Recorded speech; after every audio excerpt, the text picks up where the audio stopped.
जिज्ञासु मित्रों, बहुत बहुत अभिनंदन आपका हमारे इस चैनल दिव्य सृजन स्पिरिचुअल में। और प्रत्येक दिवस की भांति आज भी हम अपना यह कार्यक्रम प्रारंभ कर रहे हैं, तो आप सभी इससे जुड़ें और इसका पूरा पूरा लाभ उठाएं। जो मित्र पूर्व उपस्थित, उन सभी का अभिनंदन। जगत नारायण जी, चंदन जना जी, माधुरी कोले,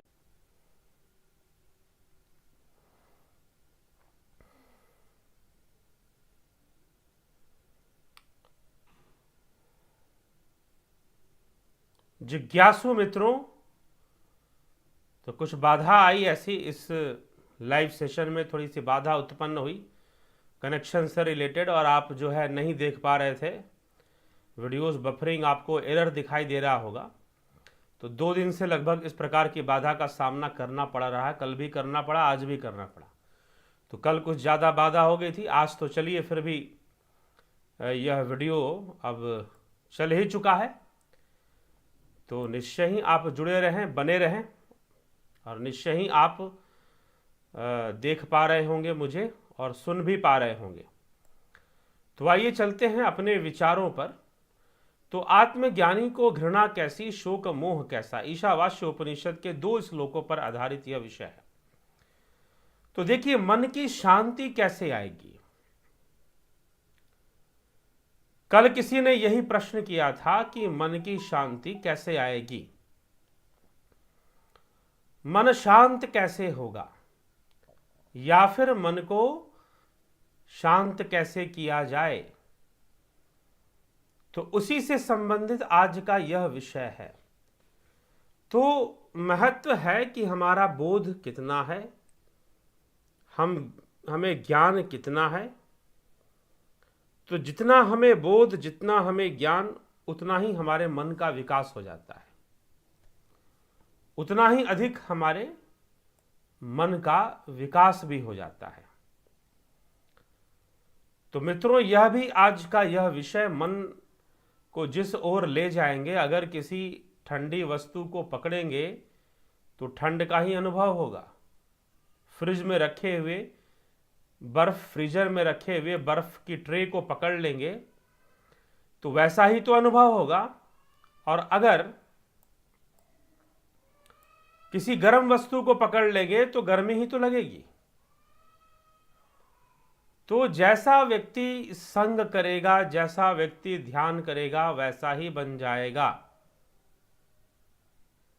ध्यायतो विषयान पुंस संगस्ते शुपजायते संगात संजायतु काम कामादो क्रोधो अभिजायते क्रोधाद भवति सम्मोह सम्मोहात स्मृति विभ्रम स्मृति भ्रंशाद बुद्धिनाश बुद्धिनाशात प्रणश्यति।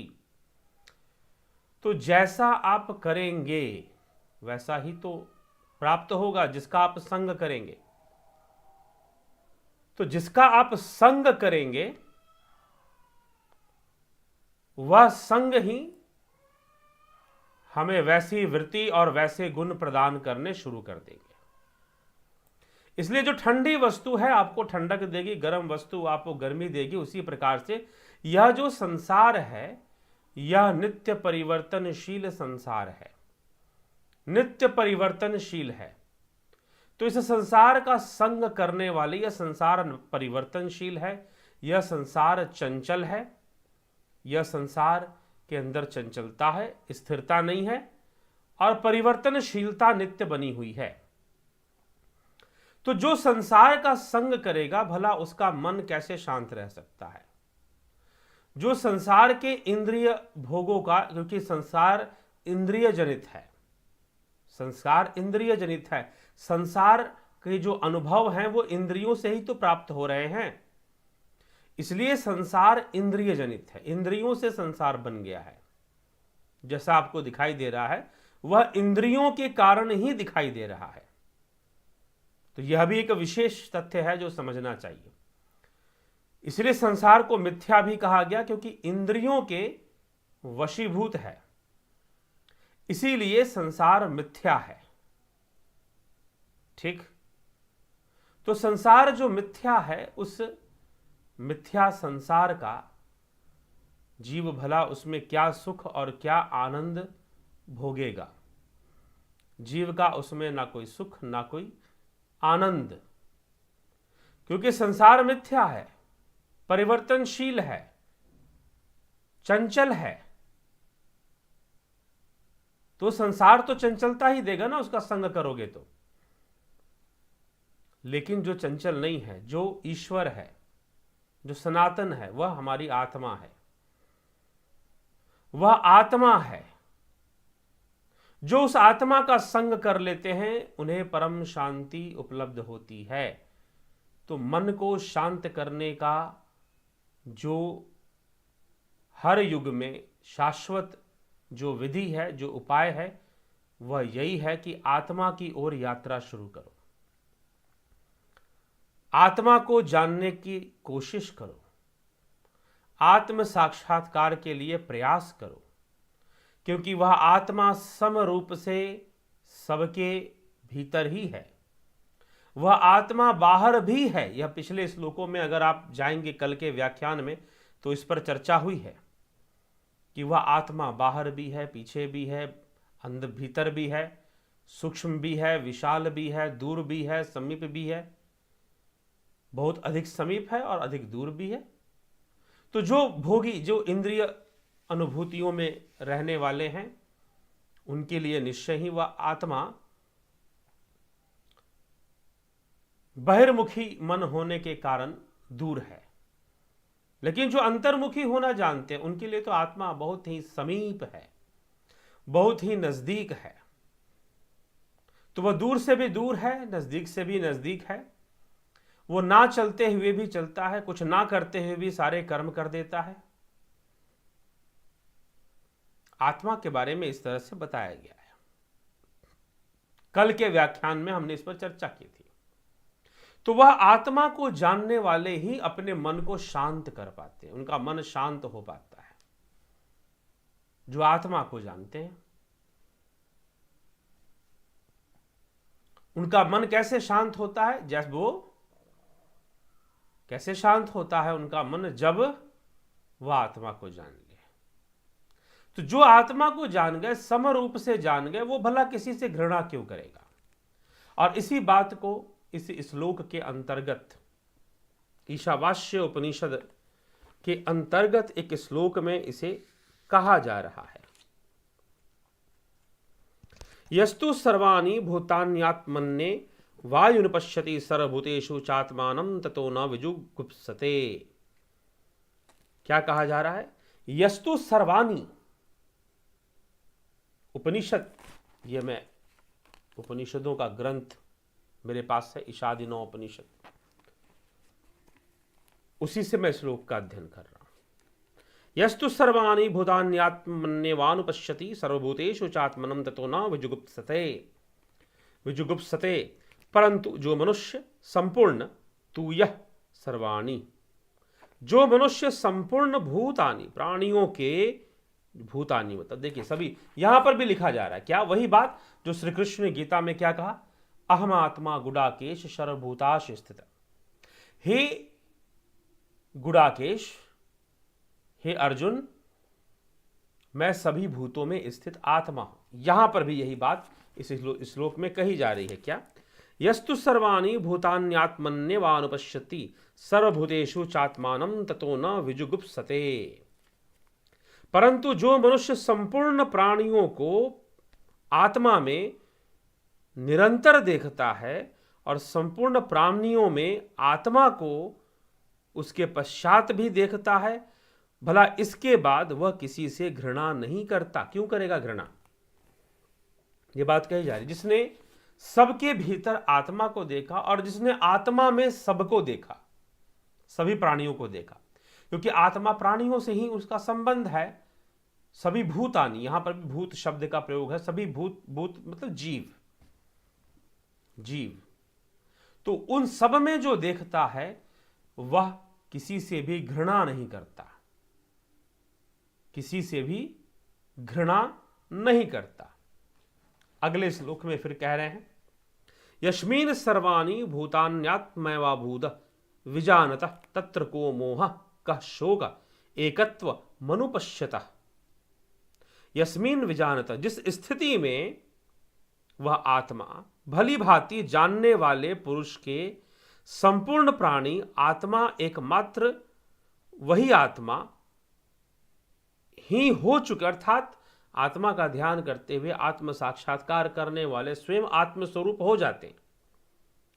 उस अवस्था में, जिस अवस्था में वो आत्मस्वरूप हो गए, जिस अवस्था में वो स्थित प्रज्ञ आत्म स्थित हो गए, अर्थात एक ही भाव अवस्था में चले गए, वैसे जो योगी हैं, जो आत्म स्थित हो गए, एक ही भाव अवस्था में जो चले गए, वैसे जो योगी हैं, वह योगी क्या है जी? ऐसे योगी एकता का एकमात्र परमेश्वर का अनुपस्थित निरंतर साक्षात करने वाले पुरुष के लिए, जो आत्मा का साक्षात करता है, जो आत्म साक्षात्कार का ध्यान करता है, वह जो आत्मा का साक्षात करता है, करने वाले पुरुष के लिए कौन सा मोह और कौन सा शोक? ना उसके लिए कोई मोह है और ना उसके लिए कोई शोक है। तो वह मोह शोक से सर्वथा रहित आनंदपूर्ण रहता है। तो जिसने आत्मा को जान लिया, क्योंकि आत्मा में जब कोई परिवर्तन नहीं, वह नित्य है, उसमें भरा, तो आत्म साक्षात्कार करने वाले योगी के लिए भला कैसे शोक और मोह हो सकता है? और जिसने सब प्राणियों के भीतर आत्मा को जान लिया, देख लिया, और आत्मा में सारे प्राणियों को देख लेता है, संपूर्ण संसार ही आत्मा के अंतर्गत है, जो इस प्रकार से जान लेता है, बाहर भीतर से भी जान लेता है, उसके मन में कभी घृणा पैदा नहीं होती किसी के प्रति। और जिसने आत्म साक्षात्कार कर कर एक ही भाव होते हुए स्थित प्रज्ञ हो गया, आत्म स्थित हो गया, तो भला उसमें घृणा तो छोड़ दीजिए, शोक और मोह भी क्यों पैदा होने लगा? 2 श्लोकों के अंदर 6ठे और 7वें श्लोक ईशावास्य उपनिषद में इसका वर्णन किया जा रहा है। तो पहले तो आत्मज्ञान के विषय में थोड़ा बताया गया और फिर इस पर चर्चा की जा रही है। किस पर? कि आत्मा को जानने वाले, आत्मा का साक्षात्कार करने वाले, वह कभी किसी से घृणा नहीं करते और वह कभी शोक और मोह भी नहीं करते। तो मित्रों, यहां पर एक प्रश्न उठता है, क्या श्री कृष्ण आत्मज्ञानी थे, अर्जुन को भी आत्मज्ञान की ही चर्चा कर रहे हैं, तो फिर क्या युद्ध करने के लिए भी कह रहे हैं? तो क्या बिना घृणा के? जी हां, बिना घृणा के। अपना कर्तव्य कर्म निभाने हेतु अर्जुन के पास युद्ध करने का कोई विकल्प नहीं है, क्योंकि अगर वह युद्ध से पलायन करता है, पीछे हटता है, तो दुर्योधन तो पीछे नहीं हटने वाला, वो तो करेगा ही करेगा। यह भी एक समस्या थी। और धर्म रक्षा की जो कर्तव्य है, वह अर्जुन को निभाना था। अर्जुन के सामने कर्तव्य रूप में युद्ध खड़ा था, उसे अपने कर्तव्य की पालना करनी थी। इसीलिए श्री कृष्ण उसे उपदेश दे रहे हैं, लेकिन उसे आत्मज्ञान दे रहे हैं ताकि उसके मन से घृणा भाव खत्म हो जाए। युद्ध तो करे, लेकिन घृणा भाव ना रखे। धर्म की स्थापना हेतु, धर्म रक्षा हेतु वह युद्ध करे, ना कि घृणा भाव से युद्ध करे, शत्रु भाव से युद्ध करे। घृणा भाव से नहीं, कर्तव्य भाव से, कर्तव्य बोध से युद्ध करे। तो किसी के प्रति घृणा नहीं रखनी है, इसका मतलब यह भी नहीं होता कि कोई हम पर अत्याचार करते जाए और हम उसके अत्याचार को लंबे समय तक सहन करते जाएं, क्योंकि अत्याचार को सहन करने से अत्याचारी का मनोबल तो बढ़ेगा, दंभी का मनोबल तो बढ़ेगा, तो उसका वह मनोबल बढ़ना भी उचित ना है, इससे वो और अधिक पाप करेगा। तो यहां पर घृणा का मतलब क्या है कि घृणा नहीं करनी चाहिए, घृणा करनी नहीं चाहिए, उसे वो घृणा करता ही नहीं है, क्योंकि उसने सब प्राणियों में आत्मा को जाना और आत्मा में सभी प्राणियों को देख लिया, जान लिया। तो अब घृणा किससे करे? सब तो एक ही तत्व से बने हैं, किससे घृणा करे और क्यों घृणा करे, यह प्रश्न उसके ऊपर उसको मिल जाता है। अब उसको घृणा उसके मन से खत्म हो जाती है और कर्तव्य बोध से ही वह सभी प्राणियों के कल्याण हेतु अपना कर्म करता है। उस कर्म में अगर उसे युद्ध भी करना है तो वह भी करता है, क्योंकि सभी प्राणियों का कल्याण उसमें है। तो आत्मज्ञानी अगर कुछ कर्म भी करते हैं तो परोपकार हेतु, कल्याण हेतु, ठीक। तो वह कल्याण हेतु ही किसी का प्रचार करते हैं और वह लोगों को उद्धार हेतु ही कर्म करते हैं, कर्तव्य की पालना करते हैं। तो यह ज्ञानियों की विशेषता है। और उसी को इसी संदर्भ में जो आत्मा का साक्षात्कार करने वाले हैं, जो आत्मा को जानने वाले हैं, उनके लिए यह बात कही गई कि ना तो वो किसी से घृणा करते हैं और साथ ही साथ ना ही वह किसी के प्रति घृणा भाव रखते हैं। विपरीत रूप में वह सहायक ही होते हैं, सहायता करने वाले ही होते हैं। वह किसी के प्रति घृणा भाव रखना उनके लिए संभव ही नहीं, क्योंकि वो तो आत्मा को जानने वाले हैं, और जो आत्मा को जानने वाले हैं वो भला क्यों किसी के प्रति घृणा भाव रखेगा। हमें यह विचार करना चाहिए, हमें यह समझना चाहिए। तो जिज्ञासुओं, यह विषय है आज के इस 2 श्लोकों पर जो हमने चर्चा की। आगे हम देखते हैं आपके प्रश्न कमेंट। ज्योति दत्ता जी, ओम नमः शिवाय, जय सिया राम, जय श्री कृष्णा, जय। आदरणीय गुरुजी प्रणाम।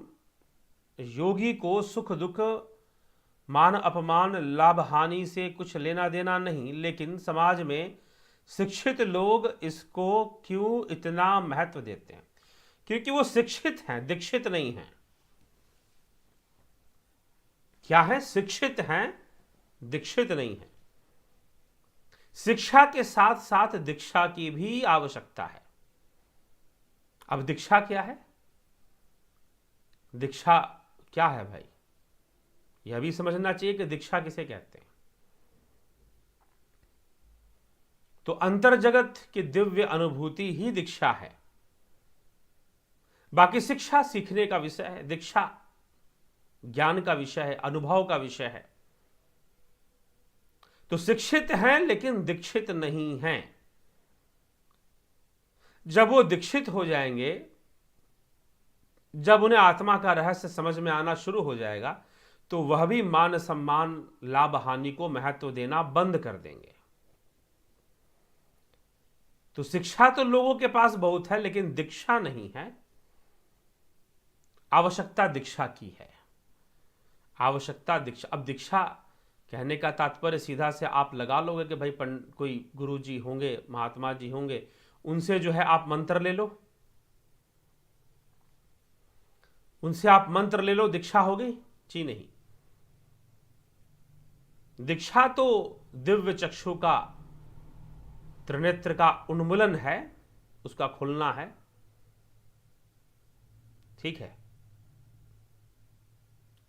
तो जब चक्षुर्न मिलितम येन तस्मै श्री गुरुवे नमः, चक्षु मिलता है, जब चक्षु मिलता है तो दीक्षा होती है ना।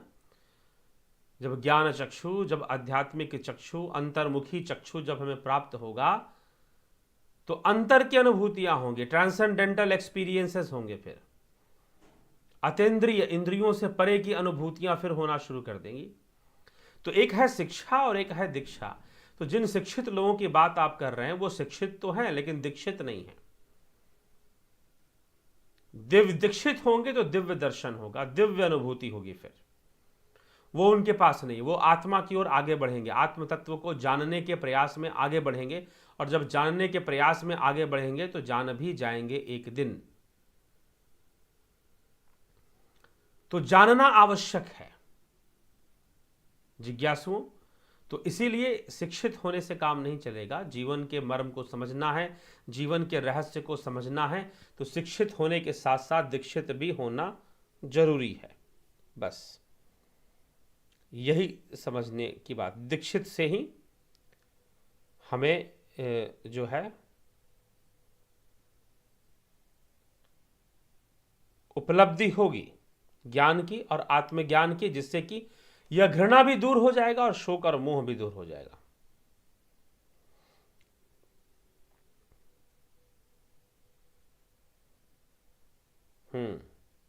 एक और मित्र ने प्रश्न किया है, उनके प्रश्न को लेते हैं। गुरुजी, बहुत से लोगों ने बताया कि हम पहले पूजा पाठ ध्यान कर लिया करते थे। तरनजीत सिंह जी का यह प्रश्न है।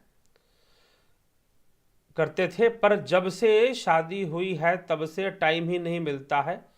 सुबह से रात तक कामकाज में ही निकल जाता है और ऊपर से बच्चों की स्टडी का खर्चा, बीमारियां, लाइफ पूरी बिजी हो गई है। अगर अब हम कुछ पाठ पूजा या मंदिर गुरुद्वारे भी जाते हैं तो भी कामना लेकर ही जाते हैं कि हमारा बच्चों का नंबर सही आ जाए, वो लिख जाए, वो पढ़ लिख जाए, हमारे प्रमोशन हो जाए। कहने का भाव यह है कि परमात्मा यानी मोक्ष की इच्छा पैदा नहीं होती। विवाह का बंधन में बंधने के साथ कुछ अपने लिए योग साधना नहीं कर पा रहे। इससे अच्छा होता कि शादी के पंगे में ना पर कर कुछ अपने लिए भी जी पाते। 70% लोग की ये प्रॉब्लम है। क्या यह सच है गुरुजी? देखिए, प्रश्न आपका बहुत अच्छा है, चर्चा होगी इस पर। कि पहले पूजा पाठ कर लेते थे, थोड़ा धर्म में ध्यान देते थे, शादी के बाद अब ध्यान नहीं देते, फिर बच्चे हो गए थे, फिर बच्चों के पालन पोषण में साधना का समय नहीं मिलता, ध्यान नहीं देते। देखो भैया, सबसे बड़ी बात क्या है, समस्या यह नहीं है कि आपके पास समय है कि नहीं है, यह समस्या ही नहीं है। जैसे इस प्रश्न में तरनजीत सिंह जी जो कह रहे हैं, क्या कह रहे हैं, थोड़ा सा मुझे ख्याल से इंटरनेट का बीच में बाधा हुई थी, इसलिए कमेंट करने में आप लोगों को शायद प्रॉब्लम आ रही हो, ठीक, लेकिन नहीं आनी चाहिए मुझे लगता है। देखते हैं, कमेंट तो हो रहे हैं। अगर आप कमेंट कर कर प्रश्न पूछना चाहते हैं तो लाइव कमेंट्स में आप कमेंट करके प्रश्न पूछ सकते हैं, ठीक है मित्रों। लेकिन जिन्होंने प्रश्न किया है उन्होंने अलग ढंग से प्रश्न किया है। तो प्रश्न ही है उनका कि बहुत से लोग ने बताया कि हम पहले पूजा पाठ ध्यान कर लिया करते थे, पर जब से शादी हुई है तब से टाइम ही नहीं मिलता। सुबह से रात तक कामकाज में ही निकल जाता है और ऊपर से बच्चों की स्टडी का खर्चा, बीमारियां, लाइफ पूरी बिजी हो गई है। और अगर अब हम कुछ पाठ पूजा या मंदिर गुरुद्वारे भी जाते हैं तो वो भी कामना लेकर जाते हैं कि बच्चे पढ़ लिख जाएं, और धर्म का काम भी करते हैं तो कामनाओं से। तो क्या फिर शादी ब्याह नहीं करनी चाहिए? अब यही बात है कि ठीक है, आपने एक प्रश्न पूछ दिया, लेकिन यहां पर इस मंच से इसमें कई बार हमने राजा जनक का उदाहरण रखा है, कई बार श्यामाचरण लाहिड़ी महाशय का उदाहरण रखा, इन्होंने भी, और चलो कुछ लोग कुछ जवाब दे देंगे, लेकिन राजा जनक तो गृहस्थ योगी ही थे। और श्री कृष्ण भी यही कह रहे हैं। आप कह रहे हैं कि समय नहीं मिलता है, श्री कृष्ण कह रहे हैं कि जो निष्काम भावना से कर्म करता है मात्र वही योगी है। अग्नि कर्मों का त्याग करने वाला कदापि योगी नहीं है, श्री कृष्ण यह भी कह रहे हैं। तो अब हम इस पर विचार कर लेते। एक बात मैं आपको बता दूं, क्या आपको सिनेमा देखने में रुचि है? सिनेमा हॉल में जाकर या टीवी पर, लैपटॉप पर, कहीं पर भी सिनेमा देखने में रुचि है, इंटरेस्ट है क्या? अगर रुचि है तो समय है, सीधी सी बात मैं आपको बता रहा हूं। अभी पीछे मैं आपको एक घटना, मैं आपको बहुत एकदम सच्ची घटना है, बिल्कुल सच्ची घटना। हमारी जो हम पहले कुछ समय पहले की बात है कि एक पुस्तक, दिव्य सृजन समाज की एक पुस्तक है, स्वयं को जानो, पतली सी पुस्तक है, वो ऑनलाइन उपलब्ध नहीं है, थी। अभी उसका न्यू प्रिंट जो आना था अभी किसी कारण से रुक गया, कोरोना के चक्कर में नया एडिशन उसका आना था। तो एक पतली सी किताब थी, बहुत छोटी सी, जिसमें कि कुछ आध्यात्मिक बातें छोटी मोटी लिखी गई। तो वह जो है हम कहीं पर लेकर जा रहे थे, तो और एक रिक्शा वाला था, रिक्शा हमने किया, थोड़ी दूर के लिए जाना था, तो उसी पर हम बैठकर जा रहे थे। रिक्शे से हम उतरने के बाद जो है उस रिक्शे वाले ने पैसे मांगा, उसे पैसे दिए, और फिर हमने उसे पुस्तक पकड़ाई कि ये पुस्तक है, ये आध्यात्मिक, आप इसका अध्ययन कीजिएगा, और पुस्तक का शुल्क 10 रुपए है, अगर आप देना चाहें तो दीजिए, नहीं तो कोई बात नहीं। उसने कहा कि नहीं साहब, मैं तो गरीब आदमी हूं, जैसे तैसे रोजी रोटी चलाता हूं, मैं तो गरीब आदमी हूँ, रोजी रोटी जैसे तैसे मेरी चलती है, मैं नहीं खरीद पाऊंगा आपके 10 रुपए की पुस्तक। चलो ठीक, नहीं ली उसने पुस्तक। मैंने कहा कि तुम्हें ऐसे दे देता हूँ मैं, और उसने ले ली, मैंने दे दिया उसको फ्री में, निःशुल्क मैंने उसको प्रदान कर दिया, दे दिया, पढ़ना इसे।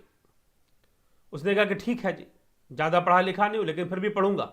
अच्छी बात है, कोशिश तो करेगा पढ़ने की। अब इतने देर में हमने क्या देखा कि उसने अपने जेब से सिगरेट निकाली और सिगरेट निकालकर फूकने लगा। मैंने कहा उससे, पूछा उससे कि भाई आप गरीब आदमी हैं, मैं भी कोई करोड़पति अरबपति नहीं हूं, वो साधारण व्यक्ति हूं, तभी आपके रिक्शे में चल रहा हूं। मुझे एक बात बताइए आप, कि आप गरीब आदमी हैं, कितना सिगरेट पीते होंगे?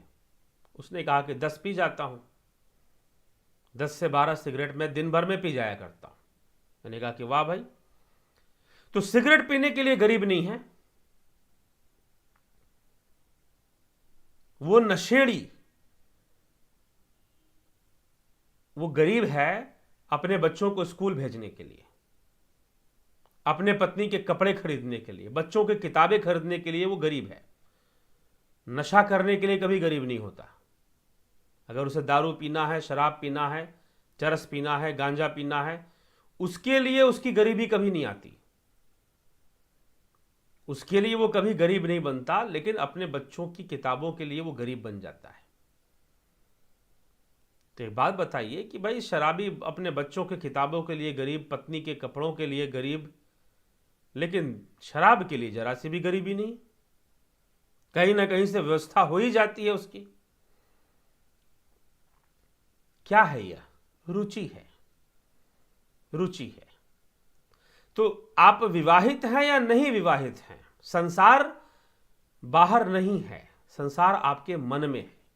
जंगल में जाओगे, गुफाओं में चले जाओगे, घर छोड़कर आश्रमों में चले जाओगे, फिर भी संसार है। माया तजे तो क्या तजे, मान तजा नहीं जाए, मान भय मुनिवर गले, मान सबन को खाए। साधु सन्यासी भी हो गए तो क्या मान तक त्याग दोगे? और अगर मान भी रह गया तो सब गया काम से। मोक्ष तो छोड़ दीजिए, भूल जाइए, मोक्ष तो सिर्फ सपनों में है आपके, हकीकत में कहां से आएगा? तो माया तजे तो क्या तजे, मान तजा नहीं जाए, ये लोगों का छूटता नहीं है, समस्या यहां पर है। तो गृहस्थ जीवन शुरू हो गया और फिर उनको टाइम नहीं मिल रहा। टाइम वाली बात ही नहीं है ना। जैसे शराबी के लिए गरीबी नहीं होती, शराब के लिए वो कभी गरीब नहीं होता। बच्चों के स्कूल के फी के लिए गरीब हो जाएगा, बच्चों के किताबों के लिए गरीब हो जाएगा, पत्नी के कपड़ों के लिए गरीब हो जाएगा। दारूबाज कभी दारू के लिए गरीब नहीं होता। तो समझना पड़ेगा यह विषय। ये बड़ी विचित्र बात है ना कि एक दारूबाज दारू के लिए गरीब नहीं हो रहा, हर चीज के लिए गरीब हो जा रहा है। तो वैसे ही ये समय वाली बात है कि हमको समय नहीं मिलता। भैया जब तुम्हें ध्यान का नशा होगा ना तो समय ही समय मिलेगा। जब तुम्हें वास्तव में साधना करनी होगी ना तो समय ही समय मिलेगा। शादी क्या, तुम 3-3 शादियां कर लोगे तो भी समय मिल जाएगा। याज्ञवल्क्य मुनि ने 2 विवाह कर लिए, क्या उन्हें साधना के लिए समय नहीं मिलता था? तो भी समय मिलता था। और उन्होंने जैसी उनकी उम्र हो गई, उन्होंने वानप्रस्थ ले लिया, घर छोड़ दिया, पत्नियों से कह दिया कि अब मैं वानप्रस्थ धारण कर रहा हूं, संन्यास ले रहा हूं, अब मैं तपस्या करने वन में जाऊंगा, मैं गृहस्थी में नहीं रहूंगा, कहकर चले गए। क्योंकि नशा तो 2-2 पत्नियां थी तो क्या था, नशा तो किसी और चीज का था ना। याज्ञवल्क्य मुनि को नशा तो योग का नशा था, ब्रह्म में लीन होने का नशा था। ठीक, तो 2 क्या 3 पत्नियां भी उसकी हो जाए तो क्या फर्क पड़ लेगा, नशा तो उसे किसी और चीज का है। तो आपकी रुचि है कि नहीं है, बस इतना ही काफी है। तो यह प्रश्न ही नहीं बनेगा फिर। अगर आपकी रुचि है तो विवाह भी हुए हों, बच्चे भी हों, तो भी आप ध्यान के लिए समय निकाल लोगे, क्योंकि आपकी रुचि है उसमें। अगर सिनेमा देखने में आपकी रुचि है तो सब कामों को साइड कर कर आप सिनेमा देखने के लिए समय निकाल लोगे। जैसे एक दारूबाज भले अपनी पत्नी के कपड़े ना खरीद कर देता हो, अपने बच्चों की किताबें खरीद कर ना देता हो, उनके स्कूल की फीस ना देता हो गरीबी के नाम पर, लेकिन दारू पीने के लिए तो वो कैसे ना कैसे व्यवस्था कर ही लेगा।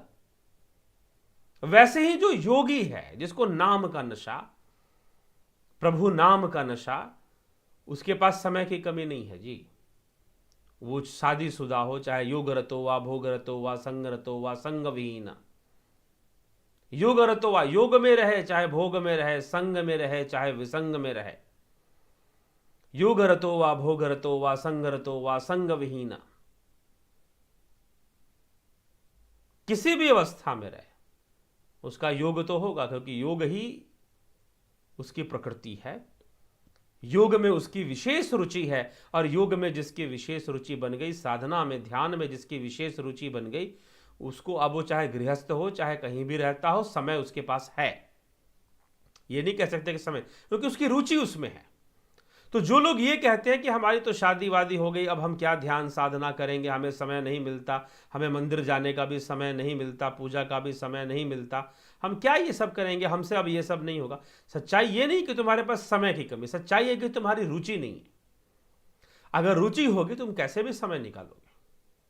अगर तुम्हें उसके महत्व का पता होगा तुम कैसे भी समय निकालोगे। ठीक, और निकालने वाले निकालते हैं। मैं ऐसे ऐसे लोग हमारे मेंबरशिप से जुड़े हुए जो सारा दिन जॉब करते हैं, अपने ऑफिस में 8-8, 9-9 घंटे तक टाइम देते हैं, लेकिन साधना भी कर लेते हैं, ध्यान भी कर लेते हैं, योग भी कर लेते हैं। तो यह मित्रों, यह कोई विषय नहीं है कि शादी हो गई और फिर जो है अब समय ही नहीं मिलता, अब काम ही काम करते रहते हैं। जी ऐसा नहीं है। सीधी सी बात है कि आपका इंटरेस्ट नहीं है। जब इंटरेस्ट होगा तो समय भी मिलेगा। जब रुचि होगी सही तरीके से तो समय भी निश्चित रूप से मिल ही जाएगा। ठीक, तो तरनजीत सिंह जी, यह चिंता ना करना चाहिए। अगर किसी को कहता है, कोई कहता है कि मुझे समय नहीं मिल रहा है, तो इसका मतलब उसकी रुचि ही नहीं है। फिर वो कहेगा नहीं जी रुचि तो है लेकिन समय नहीं मिल पाता, तो अभी रुचि में थोड़ी कमी है, अभी ठीक से रुचि नहीं बन पा रही है। जिस दिन अच्छे से रुचि हो जाएगी ना अध्यात्म में, समय ही समय मिलेगा। कैसे नहीं मिलेगा भाई? रात को सोने के पहले समय निकालोगे साधना करने का, तो सुबह जल्दी उठकर निकालोगे। नहीं टाइम उस समय भी मिला तो नहा धोकर निकालोगे। ठीक, एक बहन, वह 3-3 बच्चे, उसके तीनों बच्चों को स्कूल भेजना, पति को ऑफिस भेजना, सुबह उठते ही अपना हथियार झाड़ू पकड़ लेना, झाड़ू लगा देना, सफाई कर देना, भोजन बना देना, बच्चों को स्कूल भेज देना। फिर थोड़ा समय मिला, क्या मिला? समय मिला, थोड़ी देर के लिए 1 से 2 घंटा साधना कर ली उसमें। तो जिनको करना है उनके पास समय की, जिनको नहीं करना उनके पास बहाने बहुत हैं। स्वामी राम तीर्थ के पास किसी ने कोई गया, उनसे कहा कि भाई मेरे पास समय नहीं है कि मैं ध्यान करूं, बहुत सारे ये काम वो काम उसने गिनवा दिए। उसने कहा कि देखो मेरे पास तो अन्न ही नहीं है कि मैं भोजन करूं, मैं तो भूखे मर जाऊंगा। स्वामी राम तीर्थ ने उसको उत्तर देने के लिए कहा, उसको समझाते हुए कहा। उसने कहा मेरे पास समय नहीं है। स्वामी राम तीर्थ ने कहा कि मेरे पास अन्न ही नहीं है, अन्न उपजाने के लिए भूमि नहीं है। क्यों भूमि नहीं है? तो उन्होंने कहा 75% धरती तो पानी है, बचा 25%। उन 25% में फिर जो है तुम्हारा 10% निकल जाएगा, क्या कहते हैं, पहाड़ों में, जंगलों में, नदियों में निकल जाएगा। 10 से 15% वो है। रेगिस्तान भी बहुत सारे हैं। और फिर जनसंख्या बढ़ गई है, तो मुझे तो कहीं से भूमि नजर नहीं आ रहा कि मनुष्य अपना पेट पाल सके। भूमि नहीं है, इतना कम भूमि में कैसे हमारा पेट पलेगा? तो उसने कहा कि नहीं ठीक है, आप सही कह रहे हैं, लगता है ऐसा, लेकिन फिर भी कोई भूखे नहीं मरता, आप चिंता ना करें, आपका भी पेट भर जाएगा, आपका भी पेट भर जाएगा। तो उन्होंने कहा कि बरखुरदार, तुम्हारे पास समय कैसे नहीं है, फिर ये बता दो समय कैसे नहीं है। सीधा बोलो कि तुम्हारे करने का मन नहीं हो रहा, अभी तुम्हारा मन अभी साधना की ओर बढ़ने का, ध्यान योग की ओर बढ़ने का तुम्हारी कोई मनसा नहीं है, लेकिन फिर भी तुम दिखावेबाजी में, क्योंकि समस्या यही है ना कि लोग भक्त बनना नहीं चाहते, भक्त दिखना चाहते हैं। यही सबसे बड़ी समस्या है, जो बनना नहीं चाहते वो दिखना चाहते हैं। तो यह जो दिखने वाली वासना है ना, यह एक वासना ही तो है कि आप भक्त बनना नहीं चाहते, भक्त दिखना चाहते हैं। आप साधु दिखना चाहते हो ताकि चार लोग आपको गुरुजी कहें और आपके चरण स्पर्श करें। समस्या यहां पर है सारी। आप साधु बनना नहीं चाहते, आप दिखना चाहते हो। तो तुलसीदास जी ने लिखा कि यहु कुवेश साधु सन मानो, जिमि जग जामवंत हनुमानो। कि यहु कुवेश, कुवेश भी धारण कर ले, अच्छा वेश तो छोड़ दीजिए, साधु वेश तो छोड़ दीजिए, अगर कुवेश भी धारण कर ले तो भी उसका सम्मान है, क्योंकि वो साधु है, अंदर से साधु है, अपने मन से साधु है। तो लोग साधु बनना नहीं चाहते, दिखना चाहते, भक्त बनना नहीं चाहते, दिखना चाहते। इसलिए वो कहेंगे कि नहीं जी, हमारी रुचि है, हमें तो बड़ा ईश्वर से प्रेम है, बस टाइम नहीं मिलता। एक ऐसा प्रेम है भाई, एक ऐसा प्रेम है कि जिससे प्रेम करते हो उसी के लिए टाइम नहीं मिलता। कमाल है। कहोगे कि ईश्वर से हमें बड़ा प्रेम है, धर्म से हमें बड़ा प्रेम है, लेकिन धार्मिक काम के लिए समय नहीं मिलता, ईश्वर के लिए समय नहीं मिलता। इसका मतलब गड़बड़ी है, फिर तो प्रेम नहीं है, कुछ और है, प्रेम दिखावे का है। ये कहने में अच्छा लगता है कि हमें प्रेम है, लेकिन है नहीं। यहां समस्या आ जाती है। तो इसीलिए तरनजीत सिंह जी, समय वाली कोई समस्या ही नहीं है। जिनकी रुचि नहीं है उनको समय नहीं मिल सकता और ना कभी मिलेगा। और जिनकी रुचि है, जिनके अंदर समझदारी है, जिनके अंदर विवेक है कि हाँ मुझे इसको जानना है, इस विषय को देखना, जानना, समझना है, तो निश्चय ही उसकी समस्या का समाधान हो जाएगा। ठीक। तो जिज्ञासु हमें यही विषय इस प्रकार से समझना चाहिए, और समय भी मिल ही जाएगा। फिर रुचि रहेगी तो समय क्यों नहीं मिलेगा, मिलेगा ही मिलेगा। ठीक है। तो चलिए, इसी के साथ मैं विचारों को, क्योंकि और प्रश्न तो आए नहीं है कमेंट में, आप प्रश्न करें। अगर आप कमेंट में सिंपली कर देंगे तो बाद में भी कर देंगे, तो उन कमेंट्स के प्रश्नों को भी हम यहाँ पर ले लिया करते हैं। तो इसी के साथ आज के इस सभा को हम यहाँ विराम देंगे, लाइव चर्चा को। बहुत बहुत आभार आप सभी का, धन्यवाद। जुड़े रहें और चैनल को सब्सक्राइब, शेयर भी जरूर कर दें। आपको चैनल के व्याख्यान गुणवत्तापूर्ण लगते हैं तो अवश्य ही सब्सक्राइब करें। और अगर आप कुछ कर सकते हैं, कुछ दान या फिर डोनेशन, अगर आप ऐसी मनसा रखते हैं कि हाँ जी, यहाँ पर इस चैनल के माध्यम से धर्म, शास्त्र और अध्यात्म के विषय में उचित जानकारी दी जा रही है, आप चाहते हैं कि सिलसिला बढ़ता रहे और साधना कई की जो व्यवस्थाएं हैं वो आगे बढ़ती रहें, तो आप सहयोग भी कर सकते हैं अगर आपकी इच्छा है तो हमारे डिस्क्रिप्शन में जाएंगे तो वहाँ पर आपको नंबर्स मिल जाएंगे, यूपीआई नंबर आपको मिल जाएगा, यूपीआई, पेटीएम और इस तरह के नंबर्स, संभवतः अकाउंट नंबर भी हो सकता है, उसमें आप सहयोग कर सकते हैं। ठीक है मित्रों, तो इसी के साथ मैं अब अपने विचारों को यहाँ विराम देता हूँ।